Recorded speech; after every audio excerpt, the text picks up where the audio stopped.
Hola a todos. Hoy vengo a hablaros de la distorsión, sus tipos, sus características y por tanto sus consecuencias. Distorsiones originadas en el amplificador. Una onda sinusoidal, como hemos visto, tiene tres parámetros: la amplitud, la frecuencia, el número de ciclos, y la fase, si es la fase positiva o si es la fase negativa. Además, como ya vimos también en un anterior post, cualquier onda se puede descomponer en una suma de varias ondas sinusoidales, es decir, la fundamental y todos los armónicos que la componen. Cuando la señal entra en un sistema de forma distinta a la que sale, se puede hablar de distorsión, la cual es un parámetro que afecta a la forma de onda modificándola. Distorsión en frecuencia que depende de la respuesta en frecuencia del sistema. La diferencia de amplitud entre la entrada y la salida y señales distintas de frecuencias o en una misma señal compuesta de sus armónicos. En audio, los circuitos que realizan esta función son los controles de tono o los ecualizadores. La distorsión armónica de fase se produce por la variación de fase de una señal con relación a su frecuencia. Es decir, su fase gira y se produce la distorsión de fase. Esto hace que unos armónicos salgan con diferente fase que otros. Evidentemente, si se desfasa la forma de onda, unos armónicos salen fuera de fase con respecto a los otros. El oído humano no es demasiado sensible a la fase, gracias a Dios. Esta incluso puede ser utilizada si se tiene varios altavoces para que parezca que el sonido viene de un origen distinto, es decir, poniendo los altavoces en diferentes distancias se consigue lo que se llama una diferencia de fase y parece que el sonido venga de mucho más atrás o mucho más adelante de lo que en un principio sería lo normal. Distorsión no lineal o distorsión armónica. Este es el tipo de distorsión de la que se habla normalmente. La distorsión no lineal o la distorsión armónica. Se debe a la no linealidad en la respuesta de los componentes de un sistema o equipo. Este tipo de distorsión se produce si la entrada sinusoidal y la salida aparecen armónicos o que si en la entrada está compuesta por varias frecuencias y aparecen subarmónicos, forzados, no naturales. Distorsión por intermodulación. Sucede cuando en presencia de dos o más tonos sinusoidales en la entrada se obtiene a la salida los tonos originales más otros tonos que resultan de la suma y las diferencias de estas frecuencias, es decir, los armónicos pares y los armónicos impares.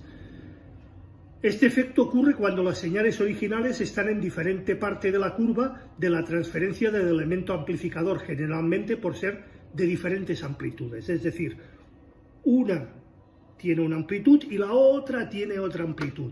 Y una se desfasa en cuanto a la otra y entonces se genera la distorsión por intermodulación. Espero me sigáis y ser lo suficientemente explícito.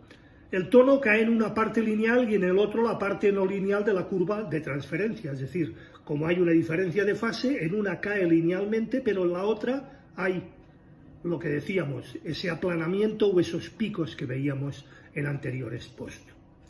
Este defecto es aprovechado por los receptores superheteroidinos, los receptores de broadcast, de radio, en los que se sintoniza la frecuencia por diferencia entre la señal de radio sintonizada y el oscilador local. Para esto existen varios métodos de medida. Uno de ellos que cumple con la norma SMPTE estándar RP 120 de 1994. Esta usa dos tonos, uno de 70 ciclos y otro de 6 kilociclos, con una relación de amplitud de 4:1. Distorsión por cruce por cero. Otra más. Este tipo de distorsión ocurre únicamente con los amplificadores de clase B y en clase AB, aunque en estos últimos con mucha menos proporción y mucha menos afectación. En los amplificadores de clase B existen dos transistores complementarios, Mientras uno está polarizado, el otro está apagado y viceversa. Cuando la onda de la señal cruza por cero, es decir, cuando el ciclo positivo está en el punto cero y empieza el cruce negativo, existe un tiempo en cuanto que ninguno de los dos transistores está polarizado y ahí se produce una distorsión por cero, es decir, la curva debería ser continua, deja de ser continua y se produce esta distorsión. Distorsión por intermodulación de transistores, distorsión que ocurre fuera del amplificador, distorsión Doppler.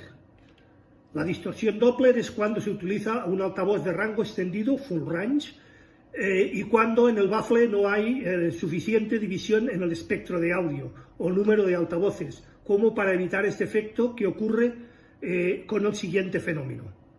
Los sonidos graves, con más potencia del equipo que los sonidos agudos, evidentemente, como ya vimos en el post del viernes pasado, lo que generan es que no es raro que, por ejemplo, con una señal de 50 watts en el equipo, las bajas frecuencias requieran pues la mayor potencia. En cambio, el tweeter o los agudos solamente un 15% de esta potencia. El cono del altavoz que reproducirá la nota más baja actúa como un pistón y se desplaza considerablemente hacia adelante y hacia atrás.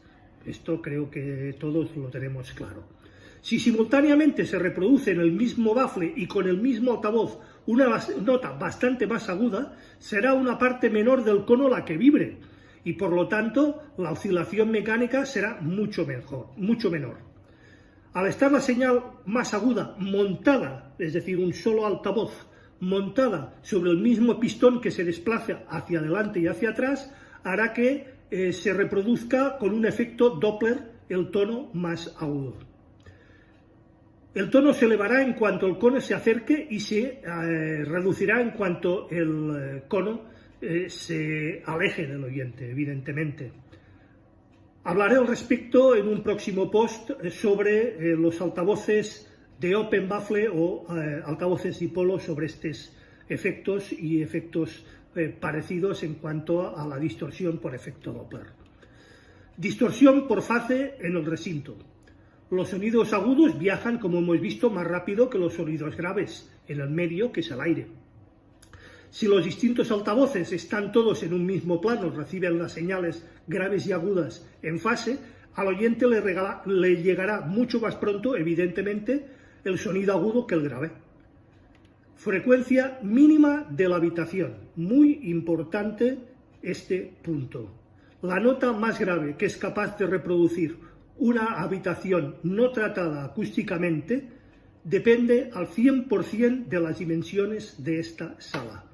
Una sala normal no bajará más allá de los 50-60 Hz, por mucho que nos empeñemos. Las dimensiones de una sala normal no nos permiten bajar más allá de los 50-60 Hz, por muchos subgraves, por muchos 15 pulgadas, por muchos 18 pulgadas o por muchos 20 pulgadas que algunos llegan a colocar como subgraves. En una sala de forma paralelepípedo, es decir, una caja de zapatos, el rectángulo, forma paralelepípedo en rectángulo, la caja de zapatos, la frecuencia mínima aproximadamente es la que tiene como longitud de onda la tercera parte de la diagonal de este paralelepípedo. Podéis calcular la frecuencia mínima que será capaz de reproducir vuestra habitación tomando las medidas de dicha habitación y calculando la diagonal. Y la longitud de onda en una tercera parte será la longitud de onda o frecuencia mínima de nuestra habitación. Esta también varía con respecto a la temperatura ambiente y con la ubicación del oyente, evidentemente, y de los elementos que constituyen la sala o el medio de oída. En psicoacústica es más que conocido que la escucha de armónicos de un sonido grave, ausente, hace que el cerebro reconstituya el sonido faltante, como ya vimos en un anterior post. Es decir, si en un oído llega una frecuencia y en el otro llega otra, el cerebro reconstruye la diferencia entre una frecuencia y la otra. Por eso, un refuerzo o realce de sonido alrededor de los 100-150 Hz, como hace bastante gente, hace que el equipo parezca que suene más grave de lo que suena en realidad. Esto es un truco que aplica bastante gente para hacer que parezca que la sala tiene más graves de los que tiene realmente, haciendo con la ecualización un pequeño realce de 2-4 dB en la zona de 100-150 Hz. Pero esta forma de audición puede producir fatiga y hasta dolores de cabeza en muchos casos. Por ese motivo, los graves son más plenos y más naturales en teatros, cines o salas de concierto, debido a las dimensiones mucho mayores involucradas en la reproducción de este sonido y por lo tanto la diagonal y por lo tanto la frecuencia mínima que nos podremos reproducir en ellas. Existen fórmulas para calcular la frecuencia mínima reproducible en un recinto según sus dimensiones en Internet. Os aconsejo que si estáis interesados rasquéis un poco en San Google y encontraréis estas fórmulas. Las variaciones debidas a la temperatura del ambiente se pueden también corregir utilizando unas fórmulas también adecuadas que nos permiten aplicar en esta fórmula la temperatura ambiente y el grado de humedad para que calcule la frecuencia mínima reproducida en nuestra sala. Por suerte, actualmente podemos disponer de instrumentos electrónicos llamados DSP que nos pueden ayudar con todo esto, como ya vimos también en mi anterior post. Compensaciones de distorsiones. La compensación de las distorsiones se realiza mediante técnicas de realimentación. Distorsión debida a la realimentación. Todo amplificador que tiene un tiempo de tránsito es el que en el tiempo tarda en salir la señal respecto a la entrada en el preamplificador. Cuando se aplica realimentación negativa, en muchos casos, una porción de la señal de salida se introduce otra vez en la entrada, de manera que se reste con la señal original. Al estar desfasados, se restan también, como vimos en anteriores posts. Con los amplificadores de tránsito instantáneo, este efecto no existe.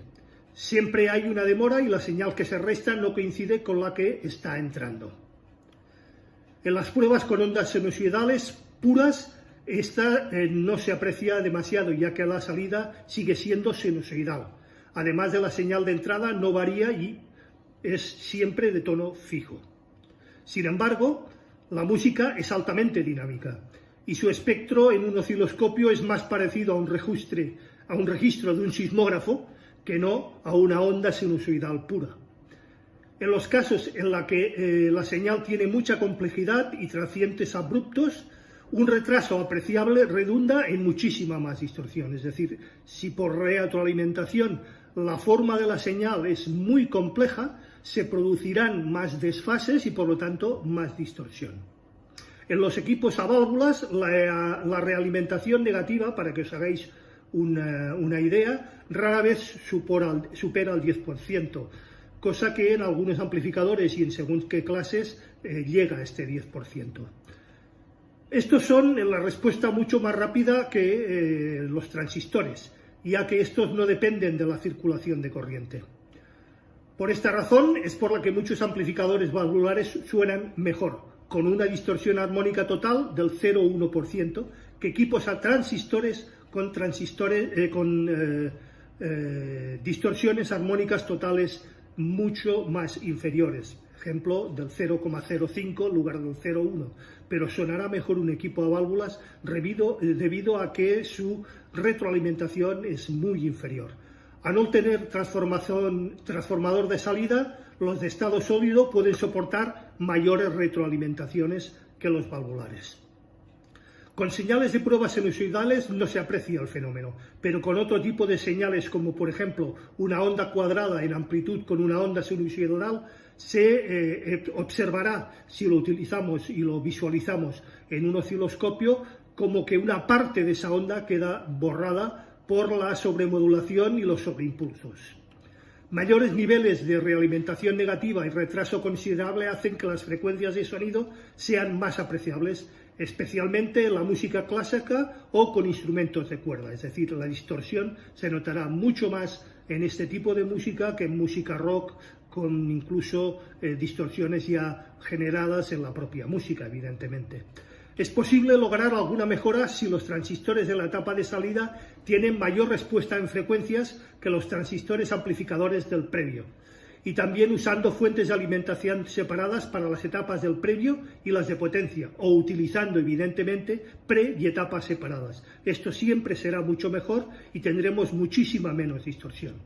Con la utilización de fuentes diferentes se elimina la realimentación positiva que se usa para que compense el amplificador el recorte por disimetría o bootstrapping. Esta distorsión, que aparece con más intensidad en los amplificadores de estado sólido, los de transistores, es debida al pobre ancho de banda del enlace abierto en la mayoría de equipos, cuya responsabilidad mayor recae en los transistores de salida. Es decir, los transistores de salida tienen un ancho de banda relativamente estrecho y por lo tanto se aumenta esta distorsión debido a la retroalimentación. Se suele llamar distorsión por intermodulación transitoria o TRIM, Transient Intermodulation Distortion, o también distorsión por slave rate. En algunos catálogos o en algunos folletos encontraréis mencionada esta distorsión como distorsión TIM o distorsión por slave rate. Y esto es todo por hoy. Espero haber aportado un granito más en el conocimiento de las distorsiones en nuestros equipos, en nuestros altavoces, en nuestros amplificadores, en nuestras etapas, en nuestros pres.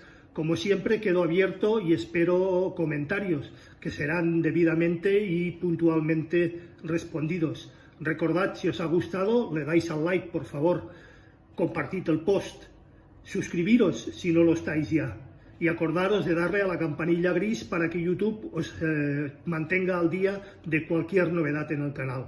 Muchísimas gracias y nos vemos como siempre el próximo viernes a las 8 estrenamos. Hasta entonces, saludos y buena semana.